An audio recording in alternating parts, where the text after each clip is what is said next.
Buenos días, queridos hermanos y hermanas. Es un gozo estar este día domingo juntos en la casa del Señor. Estamos terminando una serie en el libro de Josué. Así que les invito a que en sus Biblias busquen el capítulo 24. Es el último capítulo del libro de Josué, titulado a este mensaje: Mi familia y yo serviremos al Señor. Pero mientras van buscando en sus Biblias, permítanme hacerles unas dos preguntitas. La primera, quisiera que reflexiones acerca de toda tu vida. Haz un repaso mental de las diferentes etapas de tu vida y piensa, ¿cuál fue una de las decisiones más importantes que tomaste? A ver, diferentes etapas de tu vida, hacemos un repaso. Puedes pensar en una de las, tal vez muchas o varias importantes decisiones. ¿Cuál fue una de esas decisiones importantes y por qué la consideras tan importante? A ver, 2, 3 personas que se animen, rompen el hielo, levanten la mano y nos cuentan de alguna decisión que tomaron en alguna etapa de su vida.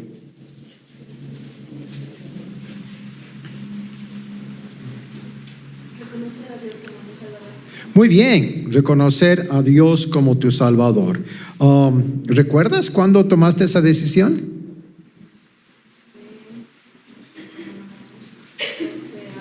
12 años atrás. Ya, muy bien. Qué lindo. Normalmente llamamos a el nuevo nacimiento el momento de nuestra conversión, ¿no? Gracias. Otra persona, un momento importante, una decisión trascendental. ¿Perdón? ¿Con quién te ibas a casar? ¿Y con quién te casaste? Muy bien, con Carlos. Qué orgulloso se lo ve a Carlos ahí, ¿no? Yo fui el elegido, dice. Muy bien, gracias. Sin lugar a dudas, con quién me casaré es una muy, muy importante decisión. ¿Alguien más? Parece que en esta iglesia solo hay mujeres, ¿no? Los hombres no sé. ¿Algún varón?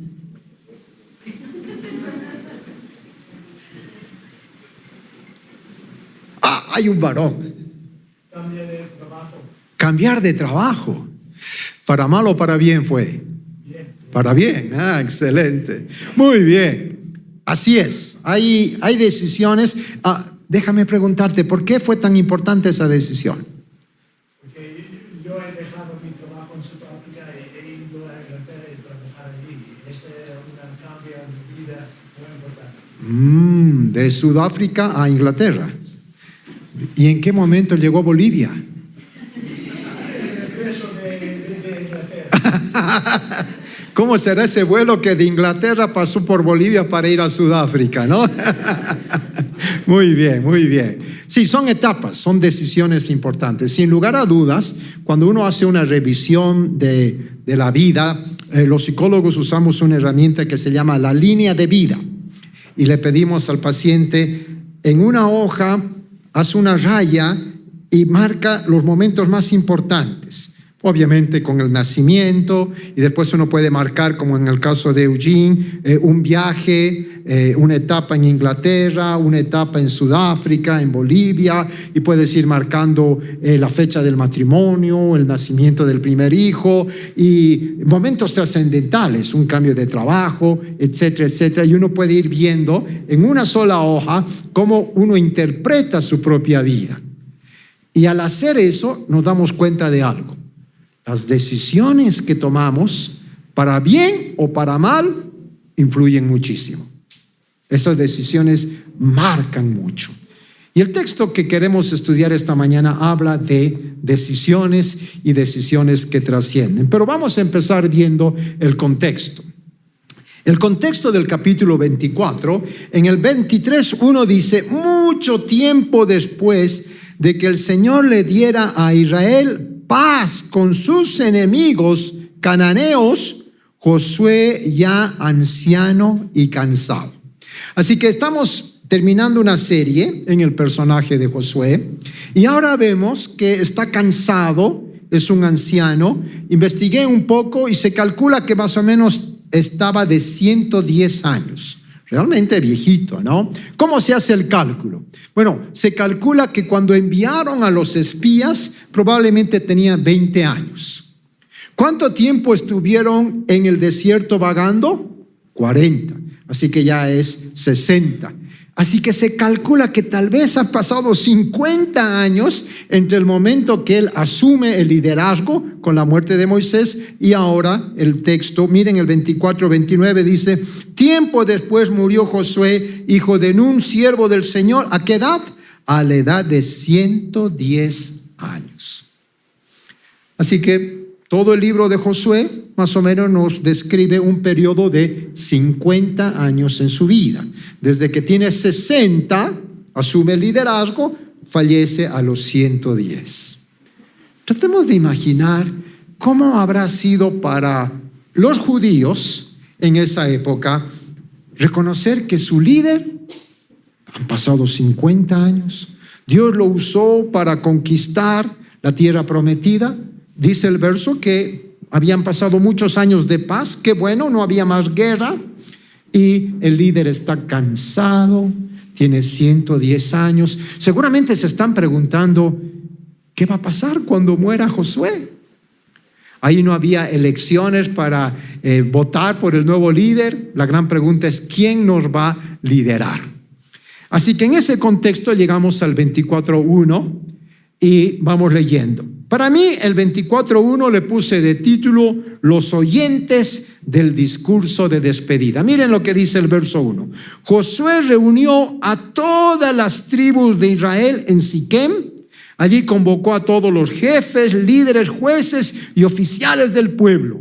Y todos se reunieron en presencia de Dios. Bueno, sabemos que Siquem era un lugar muy importante, fue el lugar donde en la historia Abraham, el propio Moisés tuvieron encuentros con Dios, decidieron dejar los dioses. Era un lugar muy importante, pero sobre todo es interesante quiénes oyeron este discurso. No era todo el pueblo, no eran adolescentes ni niños, eran los líderes del pueblo. Ahí están los jefes, los líderes, los jueces, los oficiales. Todos se reunieron y claramente dice, en presencia de Dios. Es decir, tenían claro que era un momento muy trascendental en su historia. Están conscientes de que el líder está muy cansadito y seguramente empezaron a preguntar de qué va a hablar Josué ahora que nos ha convocado. Leemos el verso 2 y vamos a encontrar algo muy interesante. Josué, a pesar de su edad, lo tenía muy claro cómo dirigirse al pueblo. Dividió su discurso en 4 partes. La primera parte remonta la historia del pueblo a Abraham y a los primeros patriarcas. Miren lo que dice el verso 2. Josué se dirigió a todo el pueblo y le exhortó. Y lo que dice acá es muy importante. Así dice el Señor, Dios de Israel. En otras palabras, Josué no va a hablar nada de su propia cosecha. Uno podría decir, wow, un líder que nos transmita los secretos del liderazgo. No. Él está hablando como un vocero de Dios. Dios tiene algo que decir al liderazgo de su pueblo. Así dice el Señor, Dios de Israel. Y vamos a ver en todo este discurso que realmente él está hablando en nombre de Dios. Por eso dice el verso: hace mucho tiempo sus antepasados, incluido Terach, padre de Abraham, y Nahor, vivían al otro lado del río Éufrates, adoraban a otros dioses, pero yo tomé de ese lugar a Abraham, antepasado de ustedes. ¿Quién tomó a Abraham? ¿Fue Josué? No, fue Dios. Está hablando en nombre de Dios. Y dice, fue Dios quien llamó a Abraham de Ur, de los caldeos. Y qué valiente que Abraham salió sin saber a dónde iba. Solamente sabía que Dios le pidió que saliera. Y ahora en este resumen que está haciendo Josué en nombre de Dios, de verso 3 dice, yo tomé de ese lugar a Abraham, antepasado de ustedes, lo conduje por toda la tierra de Canaán, le di una descendencia numerosa. Primero le di un hijo, Isaac, y a Isaac di 2 hijos, Jacob y Esaú, y a Esaú entregué las montañas de Seir, en tanto que Jacob y sus hijos descendieron a Egipto. Miren lo que está haciendo acá. Está resumiendo en 3 versículos todo lo que encontramos en el libro de Génesis.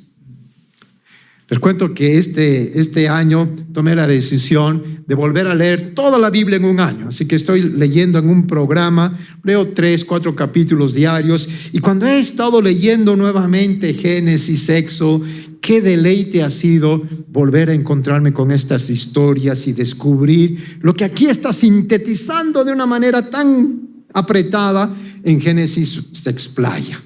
Y ustedes, si vuelven a leer Génesis, van a deleitarse cuando encontramos que este Abraham, que fue obediente, pero que también metió la pata muchas veces, utilizó a su esposa, negó que era su mujer, dijo que era su hermana.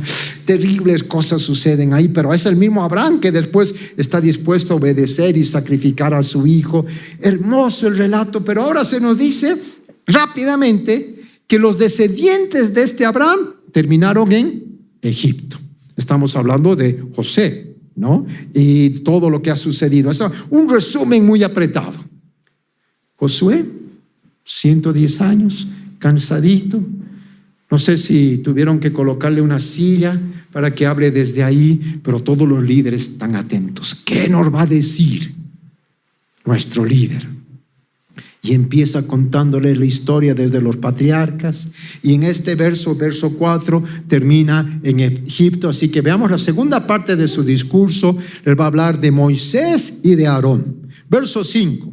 Tiempo después envié a Moisés y a Aarón y herí con plagas a Egipto hasta que los saqué a ustedes de allí.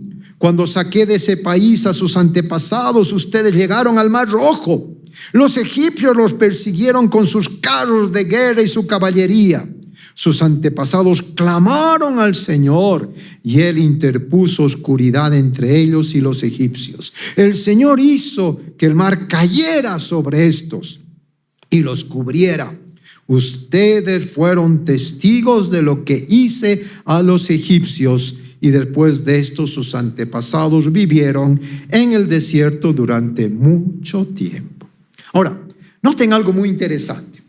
En la primera parte, cuando habla de Abraham, habla de la iniciativa de Dios de llamar a Abraham y de darle la tierra de Canaán y darle la descendencia. Ahora, cuando habla del periodo en que están en esclavitud en Egipto, miren cómo intencionalmente es subrayado algunos verbos, porque es importante preguntar quién es el actor de ese verbo. Por ejemplo, tiempo después envié a Moisés y a Aarón. ¿Quién envió? Dios. Dios envió a Moisés y a Aarón. ¿Quién es el que hirió con plagas a Egipto? ¿Fue Moisés? No, fue Dios. Y más abajo, el Señor hizo que el mar cayera sobre los soldados egipcios. Y fue el Señor, ustedes fueron testigos de lo que hice a los egipcios. Así que miren, su discurso de despedida. El anciano remonta la historia primero a Abraham, después les cuenta una historia en la que probablemente los papás de los que están escuchando ahora han sido testigos. Nada raro que alguno de ahí dice, cierto, me acuerdo cuántas veces mi papá emocionado nos contó de esa noche en la que estábamos el mar frente a nosotros y el ejército de Faraón rodeándonos. Teníamos miedo que nos vuelvan a tomar preso y nos lleven de esclavos, y Dios hizo el milagro que se abrió el mar. Y los papás contando a sus hijos, ¿te imaginas lo que era cruzar el mar pero en seco? Y al lado derecho había una muralla, pero era el mar que estaba abierto.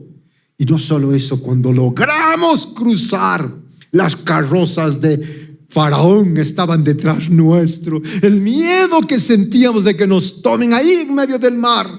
Y Dios ordenó y las aguas se cerraron. Y el gozo con la que esos papás contaban a la nueva generación el milagro. ¿Quién fue el actor principal? ¿Fue Moisés? No, fue Dios. Dios quien los sacó. Dios que los cuidó y los protegió. Y ahora, en la tercera etapa de su discurso, les va a hablar acerca de lo que pasó antes de que cruzaran el río Jordán. Verso 8. A ustedes, miren, ya no tienen que remontarse a los papás ni a Abraham, sino les está hablando a los líderes que están escuchando su discurso. A ustedes los traje a la tierra de los amorreos, los que vivían al este del río Jordán. Cuando ellos les hicieron guerra, yo los entregué en sus manos. Ustedes fueron testigos de cómo los destruí para que ustedes poseyeran su tierra. Y cuando Balac, hijo de Zippor y rey de Moab, se dispuso a presentarles combate, él envió al profeta Balaam, hijo de Beor, para que los maldijera. Pero yo no quise escuchar a Balaam, por lo cual él los bendijo una y otra vez, y así los salvé a ustedes de su poder. Vuelvo a preguntar. En los verbos subrayados ahí, ¿quién es el actor principal? ¿Es el pueblo? No, dice claramente, yo los entregué en sus manos, yo los destruí, yo no quise escuchar a Balaam, yo los salvé a ustedes de su poder. Así que hay un hilo conductor en todo el discurso que está dando Josué. El personaje principal es Dios. Dios ha estado obrando, Dios los ha protegido. Estamos en medio de este discurso y viendo qué es lo que está enfatizando Josué. Les ha hablado de Abraham, les ha hablado de Moisés y Aarón, y ahora les ha relatado algo que ellos mismos han vivido cuando estaban antes de cruzar el río Éufrates, y hace referencia tan rápido aquí, pero quiero recordarles esa escena tan extraordinaria, cuando uno de los reyes, asustado, viendo tan grande ejército que se estaba acercando, contrata a alguien para que maldiga al pueblo. ¿Han leído ese pasaje? Es extraordinario, porque esta persona le consulta a Dios y dice, ¿qué hago? Me están ofreciendo mucha plata si los maldigo. Y es hermoso como 3 veces, en lugar de maldecir, bendice al pueblo. Y aquí está relatando todo esto Josué. Y ahora este relato, ellos son testigos. Veamos en cuarto lugar, en su discurso, les va a hablar ahora, después de cruzar el río Jordán. Finalmente, wow, tal vez alguien dijo, qué bien, ya va a acabar el sermón, finalmente. Cruzaron el río Jordán y llegaron a Jericó, cuyos habitantes pelearon contra ustedes. Es lo que oímos hace 2 domingos. Lo mismo hicieron los amorreos, los fereceos, cananeos, hititas, gergeseos, jebeos y jebuseos. Pero yo los entregué en sus manos. Énfasis del verso 12. No fueron ustedes quienes con sus espadas y arcos derrotaron a los reyes amorreos. Fui yo quien por causa de ustedes envía avispas para que expulsaran de la tierra a sus enemigos. A ustedes yo les entregué una tierra que no trabajaron y ciudades que no construyeron, vivieron en ellas y se alimentaron de viñedos y olivares que no plantaron. Miren, empezó con Abraham 900 años antes de que escuchen este pueblo. Ha remontado a Moisés, a Aarón, y ahora les dice, recuerden ustedes, tal vez 40, 50 años atrás, ustedes lo vivieron. ¿Recuerdan cómo fue la conquista de Jericó? Claro, la gente está ahí, sí, reconocemos lo que pasó. Bueno, les dice, algo quiero remarcar.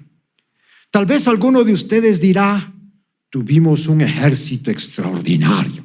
Nuestros jóvenes estaban bien preparados físicamente, fit para enfrentar. Así que alguno podría decir, nuestras espadas y nuestros escudos y nuestros soldados vencieron a los reyes enemigos. Y Dios le dice, un momentito, no fueron ustedes. No fueron sus espadas o sus arcos. Fui yo quien les dio la victoria. Aquí hay algo que realmente es para meditar bien.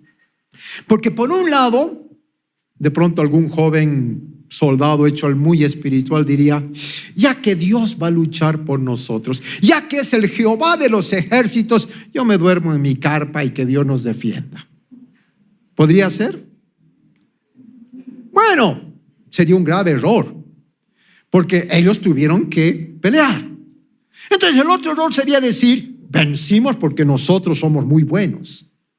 El texto está hablando de una maravillosa combinación entre el ejército que peleó y Dios que puso su bendición. Por eso me gusta mucho la frase que dice, prepárate y trabaja como si todo dependiera de ti, pero antes de eso, ora como si todo dependiera de Dios. La combinación de la dependencia a Dios y mi trabajo juntos. Me voy a esforzar, voy a preparar, pero voy a depender de Dios. Y cuando combinamos las dos cosas, hay éxito. No es solo tu trabajo, tampoco el otro extremo de no voy a hacer nada, pero tu trabajo con la dependencia a Dios, reconociendo que en últimas es la bendición de Dios lo que nos da la victoria. Puedes repasar tu propia historia. Tal vez alguno de ustedes terminó la universidad con honores y podrías decir, es que yo estudié mucho. Sí, qué bueno que esforzaste, pero más que eso, Dios estuvo contigo. Él añadió su bendición. Así que Josué se está dirigiendo al pueblo. Les ha hablado de 4 etapas: Abraham, Moisés, antes de cruzar el Jordán, después de cruzar el Jordán, y ahora llegamos al momento del desafío. Miren lo que dice en el verso 14. Por lo tanto, en las escuelitas de Langham sabemos que ese por lo tanto es un conector que es muy importante, porque todo lo que dijo antes se une con lo que va a decir ahora. Todo lo que dijo sobre la historia tiene que ver con esto. Por lo tanto, Josué saca fuerzas de donde no había, porque lo que va a decir es la conclusión, es el desafío. ¿Qué les dice? Ahora, entréguense al Señor y sírvanle con integridad y lealtad.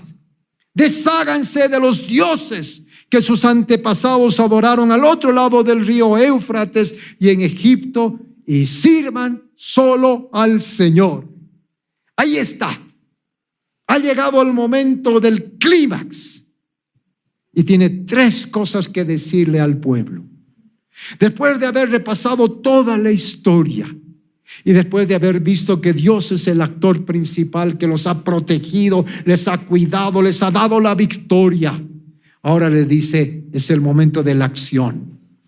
A ustedes les toca hacer 3 cosas. Número 1, entréguense al Señor.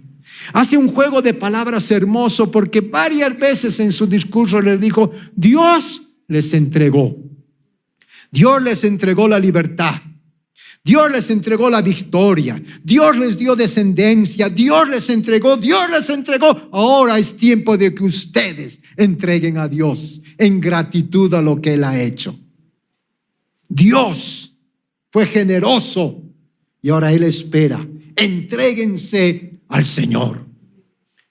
Pero al decir eso se da cuenta que esa entrega al Señor es una entrega exclusiva solo a Él. Por eso les dice, desháganse de los dioses, de los falsos dioses, esos dioses que Abraham conocía en la tierra de Ur de los caldeos, los dioses ahora en los amorreos, la gente que viven con ustedes. Desháganse de los dioses y sirvan solo al Señor. ¿Puedes imaginarte el ambiente? No se mueve una mosca, todos están atentos a lo que está diciendo Josué, el hijo de Nun, y emocionados ven cómo levanta la voz y los desafía. Y no es suficiente. Ahora él va a decir, miren, si les parece mal servir al Señor, ¿qué estás diciendo, Josué? ¿Cómo va a ser mal servir al Señor? Pero es que les está queriendo llamarles a la reflexión. Si alguno de ustedes dice que servir al Señor es equivocado, Y en vez de servir al Señor, quieren servir a los dioses falsos. Si es así, les está diciendo, elijan ustedes mismos a quién van a servir. ¿A los dioses que sirvieron sus antepasados al otro lado del río Éufrates? ¿O van a servir a los dioses de los amorreos, en cuya tierra ustedes habitan? Y ahora viene la parte más climática de su discurso. Dice, ustedes decidan, ¿a quién van a servir? Y él dice ahí, parece que se pone de pie, saca fuerzas el viejito y dice, por mi parte, mi familia y yo serviremos al Señor. ¡Qué maravilla! Este anciano está dando el ejemplo. No sé qué vas a hacer tú, no sé qué vas a hacer tú. Y los mira. Uy, yo reconozco, este es un líder importante, ahí está otro. Yo no sé qué vas a decidir tú, pero tienes que decidir. En cuanto a mí, mi familia y yo serviremos al Señor. Así que uno se pregunta, ¿cuál fue el resultado de ese desafío que lanza? El resultado está en el verso 16. El pueblo respondió, eso no pasará jamás. Eso de servir a los otros dioses. Nosotros no abandonaremos al Señor para servir a otros dioses. No, el Señor nuestro Dios es quien nos sacó a nosotros y a nuestros pasados del país de Egipto, tierra de servidumbre. Él fue quien hizo aquellas grandes señales. Está hablando de las plagas ante nuestros ojos. Él nos protegió durante todo nuestro peregrinaje por el desierto. Y cuando pasamos entre tantas naciones, el Señor expulsó a todas las que vivían en este país, incluso a los amorreos, por esta razón. Y alguno de ellos le mira de frente a los ojos a Josué, nosotros también serviremos al Señor, porque Él es nuestro Dios. ¡Qué maravilla! ¡Qué momento tan precioso! Josué puede morir tranquilo porque el pueblo captó el mensaje. En este resumen que hacen, el pueblo está diciendo lo que él ha tratado de comunicarles. 900 años, ¿cuántas generaciones? El que ha sido fiel es el Señor. Y ahora están diciendo ellos, ¿cómo vamos a servir a otros dioses falsos cuando Dios, el único verdadero, es el que nos rescató? Les comenté que estos meses estoy volviendo a leer el Pentateuco, y la mañana que leí el capítulo que describe a Moisés en el monte Sinaí, 40 días está en la presencia de Dios.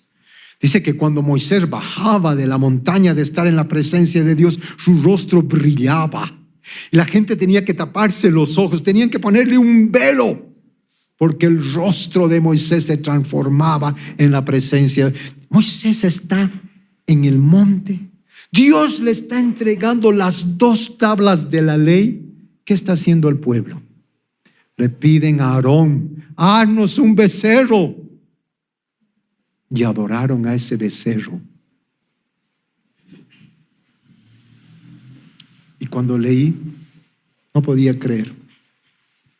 Dice el texto que el pueblo dijo, estos son los dioses que nos sacaron de Egipto.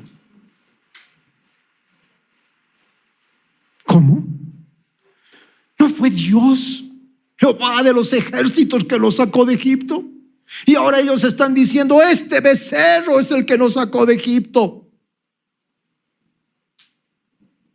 Con razón se encendió la ira de Dios.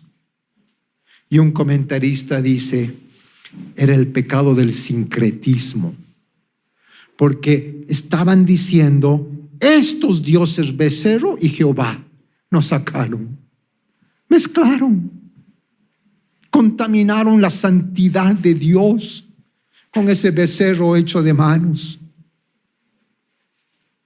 A propósito, estamos en carnaval, ¿no?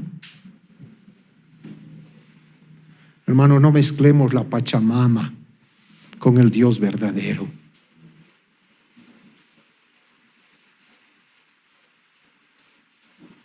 Es que cuando uno lo piensa bien, lo que caracteriza a un ídolo, a un Dios, es hechura de mano. En el Antiguo Testamento hay textos fuertes que dicen: esos ídolos tienen manos pero no hacen nada, tienen orejas pero no oyen, tienen boca pero no hablan. Necesitan que alguien los levante y los lleve de un lugar a otro. Pero mi Dios sí tiene boca, mi Dios sí tiene oídos. Él oye mi oración, Él habla, Él tiene poder. No mezclemos la santidad de Dios con la idolatría. Así que preguntémonos, ¿qué aprendemos de este hermoso discurso de desafío que hace Josué despidiéndose? Y quisiera enfatizar 3 lecciones. Número 1, creo que ha quedado muy claro: Dios es el actor principal en la historia de su pueblo. Pasó de Abraham, Moisés, la conquista. ¿Qué es lo que se mantuvo en 900 años de historia? La iniciativa de Dios. Dios es el actor principal. Y cuando te pido que tú hagas una historia de tu vida, te pregunto, ¿puedes ver la mano de Dios en diferentes momentos de tu historia? Amén. Inclusive cuando te equivocaste, inclusive cuando desobedeciste, inclusive cuando te alejaste, porque lo extraordinario es que aún esos errores Dios los utiliza para bien. ¿Cómo lo hace? No lo sé. Pero es extraordinario que aún mis pecados y desobediencias Dios los transforma para bien. Es lo que me deleitaba este tiempo leyendo la vida de José, vendido por sus hermanos, terrible. Y al final Dios usa a este José ahora como siervo del faraón, para que su propio pueblo tenga comida. Y después les dice a sus hermanos: ustedes me vendieron, quisieron hacer un gran mal, pero Dios lo transformó para bien. Puedes ver tu propia historia y reconocer cómo Dios obra aún en medio de tus pecados y desobediencias. Es lo extraordinario de nuestro Dios. ¿Cómo lo hace, Señor? Yo quisiera que todo en mi vida haya sido obediencia, pero tengo que reconocer que no es así. Pero aún en medio de mi desobediencia, tú obraste para bien. De tal modo que toda la gloria es para ¿quién? Para Dios.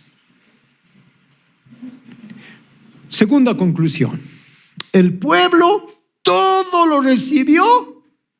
Y miren esta palabrita que vamos a añadir, que aunque no está en el texto, es evidente que está presente.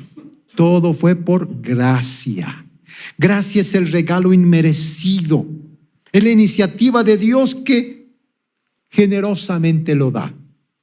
Ahora, me fascina que en este libro de Josué, el hermoso capítulo de la conquista de Jericó, hay una persona que no debería estar ahí. Hay una persona que debía morir junto con todos los de Jericó, y sin embargo se salvó. Y no solo ella, toda su familia. Rahab, la prostituta, la que recibió a los espías y que oyó de Dios y creyó en Dios. Y lo extraordinario es que cuando ustedes llegan al libro de Mateo, capítulo 1, la genealogía de Jesús, los antecesores, los abuelos y bisabuelos de Jesús, ¿quién está ahí? Rahab. Rahab fue una de las tatarabuelas de Jesús, que no tenía por qué estar ahí, porque era de Jericó, porque era una pagana, porque era una prostituta. Gloria a Dios. Él la rescató. Él la salvó, y no solo a ella, a toda su familia. Y tal es así que el pueblo de Israel la reconoció como una más del pueblo. Y fue una de las abuelas de Jesús. No hay duda que fue la gracia de Dios la que salvó a Rahab. Y no hay duda que es la gracia de Dios la que permite que tú y yo seamos ahora del pueblo de Dios. Solo su gracia. Así que, en tercer lugar, aprendemos de este discurso que la respuesta que Dios espera básicamente son dos cosas: renuncia a todos los falsos dioses y entrégate en un servicio exclusivo a Él. Renuncia y entrega. Eso es lo que le dijo Josué. Los falsos dioses. Ahora, yo me puse a pensar estos días, los falsos dioses. Claro, cuando uno piensa seguramente en la época de Josué, un becerro, el dios de Acera. Pero hoy en día, ¿ustedes tienen un becerro en casa? Supongo que no. Los ídolos actuales son mucho más sutiles. Bueno, no, algunos no son tan sutiles, porque algunos de ustedes dicen: tengo mi ídolo del fútbol, tengo mi ídolo esta cantante. Hasta el nombre lo indica, tu ídolo. Pero hay otros ídolos más sutiles. No le llamarías un ídolo. Pero ¿por qué cayó Acán? Por la codicia, el amor al dinero. Ídolos que tratan de acaparar nuestra atención, que tratan de acaparar nuestra fidelidad. Y ahora Josué, que les ha hecho recuerdo de toda la historia y ha mostrado la gracia de Dios. Dios, como el actor principal, les está diciendo: no pueden servir a dos señores. Elijan ustedes a quién van a servir. Y así como Josué les hizo recuerdo del cruce del Mar Rojo en un momento tan importante, permítanme decirte, ¿cuál es el momento de la fe cristiana que tú recuerdas con gozo y alegría? Para mí, obviamente, la cruz de Cristo. Ese momento tan único en el que Dios hecho hombre, Dios encarnado, está clavado en la cruz y está cargando con tu pecado y el mío. Dios se hizo pecado y fue tan real que el Padre no pudo tener comunión con Él. Y Jesús tuvo que decir: Dios mío, ¿por qué me has abandonado? Él estaba cargando con toda la miseria y el pecado humano. Con razón hubo oscuridad y tinieblas. Y si Dios y si Jesús sufrió mucho físicamente, es nada comparable con el sufrimiento espiritual de estar separado del Padre. La eternidad Jesús estuvo en comunión con su Padre. Y en ese momento se separó de la comunión con el Padre porque era expresión del pecado mismo. Y lo hizo por amor a ti y amor a mí. Y entonces Jesús les dijo a sus seguidores: no se puede servir a dos señores al mismo tiempo. O amarás a uno o odiarás al otro, pero no puedes servir a dos señores. Por eso es tan significativo lo que Josué hizo.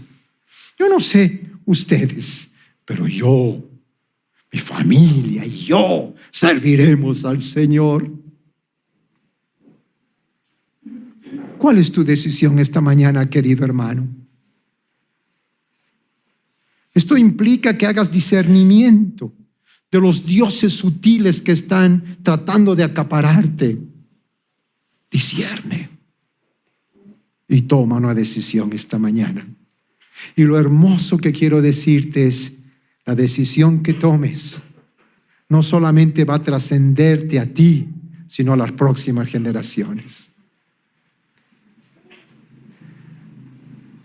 Mi papá estaba totalmente perdido.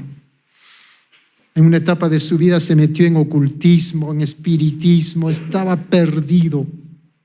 Oyó el Evangelio, se entregó a Jesucristo, me habló de Jesucristo y yo me convertí. Y ahora mis hijos y mis nietos están sirviendo al Señor. Tal vez tú eres soltero y dices, bueno, yo ni siquiera tengo novia, pero puedo anhelar que si algún día me caso, que mis hijos y los hijos de mis hijos sirvan al Señor que me ha rescatado, porque esa decisión tuya va a trascender. Así que quiero preguntarte esta mañana, ¿qué vas a hacer? ¿A quién vas a servir? ¿Al único Dios verdadero que te amó y te rescató? ¿O a los falsos dioses? No sé qué vas a hacer tú. Espero que decidas lo mejor. Pero yo ya hice mi decisión y no me arrepiento. Puestos de pie, vamos a orar.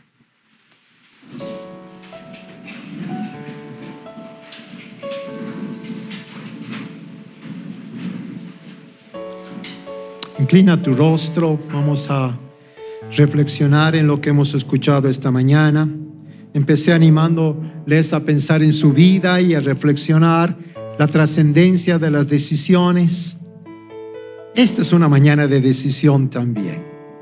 Renueva tu compromiso con el Señor de servirle solo a Él. Oramos.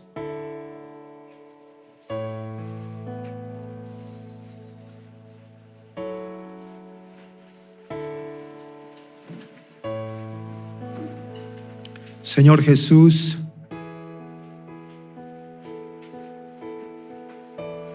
cuando repasamos nuestra vida, no hay duda que la decisión trascendental fue conocerte a ti, fue entregarnos. Pero también reconocemos que después de conocerte nos hemos alejado, hemos pecado. Y sin embargo tú has estado ahí, amando, perdonándonos una y otra vez. Y esta mañana te decimos gracias, Señor Jesús. Tu amor, tu fidelidad, tu compasión nos conquista. Y queremos servirte solo a ti. Danos valentía para renunciar a los dioses falsos, sutiles, que se meten en lo profundo del corazón humano. Que podamos deshacer de todo aquello que nos perturba para servirte de corazón solo a ti. Y pido que esta decisión de mis hermanos y hermanas trascienda a las próximas generaciones. Y lo pedimos en tu nombre, amado Jesús. Y el pueblo dice...